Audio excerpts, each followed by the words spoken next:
Good morning, Coach. How are you? I'm great, Dan. How are you doing? I'm doing okay, but I'm a little worried about you. You seem to be stirring it up. Maybe you're just being honest here, but you're getting some headlines there. If that was your goal, Well, you're getting headlines.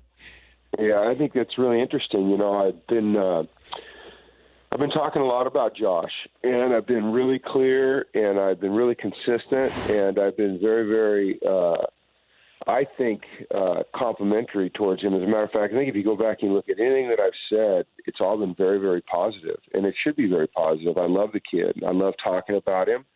I think he's a tremendous young man, and I think that, as you know, because you've done it to me before, Dan. God dang, have you done it to me before?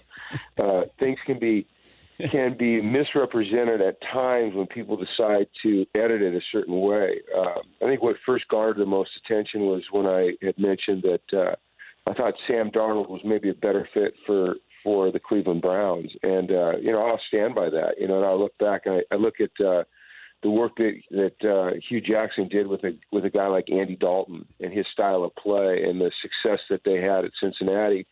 And Andy's a little bit more Sam Darnold. So by saying that somebody's a better fit for a team than another is in no way being negative towards Josh. I love Josh. I love talking about him. I love pointing out all the positives and helping to clear up some of the misrepresentations about him. And I said that he needed to be challenged intellectually, which he does. This is a tremendously intelligent young man. And I think tremendously intelligent people function their best when they're challenged intellectually, when you continually stimulate them intellectually. And that's how Josh is. He wants to know why.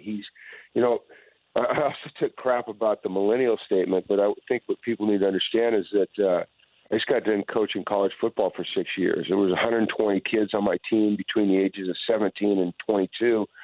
Plus, I have 4 kids.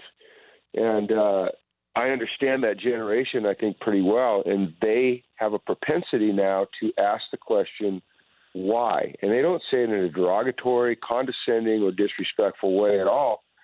They just want to understand what you're asking them to do. And that is Josh. And when you are able to tell them why, then they embrace it. They're more engaged, and they activate better. For more Dan Patrick Show, tune to Audience Channel 239 on DirecTV or download the Dan Patrick Show app.